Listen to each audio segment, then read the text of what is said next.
This story is also about the origin of corn, but it's very different. This one comes from my people, the Muscogee Creek. Once long ago, an old woman was walking down the path from her home to the river where she walked every day to go and to get water. One day, as she walked to the river, she noticed on the ground there was a little blood clot. And she took a leaf and put it over the blood clot to protect it. And she kept going down to the river every day. And on the fourth day, she took the leaf off, and there was a baby boy.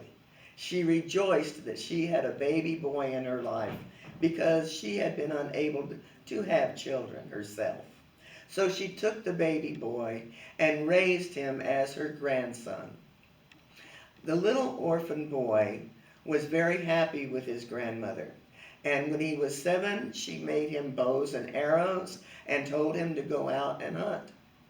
As he went out, he looked at all of the different animals and things in the forest, and he wondered which ones were good to hunt. And so he came back and asked his grandmother, "Grandmother, that little animal that has a bushy tail and scurries up trees, what is that?" And grandmother told him, "That is a squirrel. It is good to eat.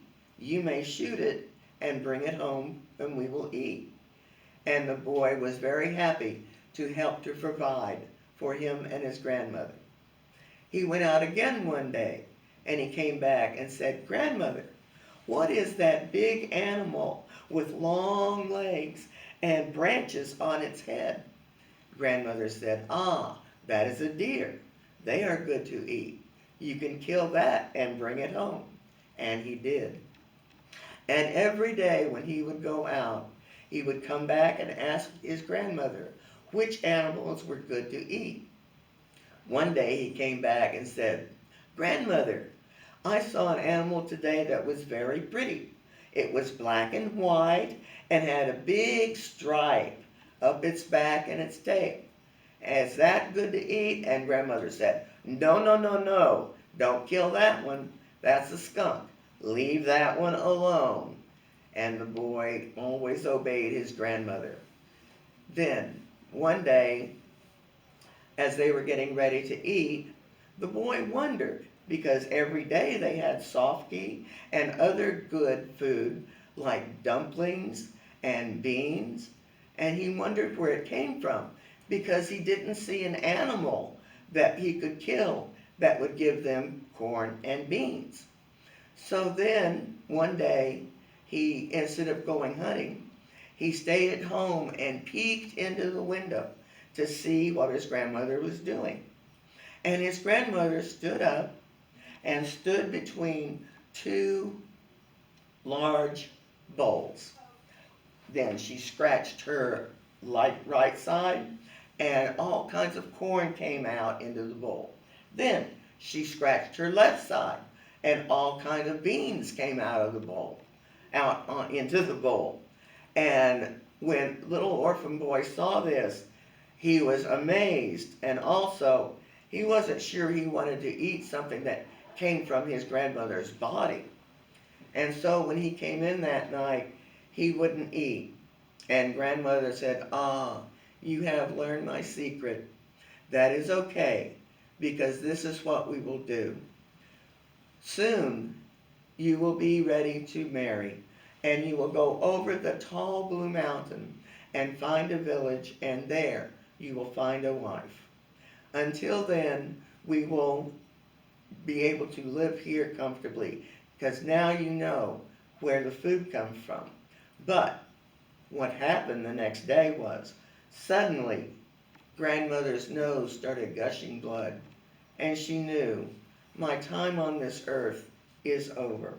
So she told her grandson, "I will lie down in our home, and when I die, you will set the house on fire." And her grandson said, "Oh no." Grandson didn't want to do it. He pleaded with his grandmother, "Don't make me do this." And she said, "It will be well. It will be good. You must follow my instructions. You always have, and you've always succeeded.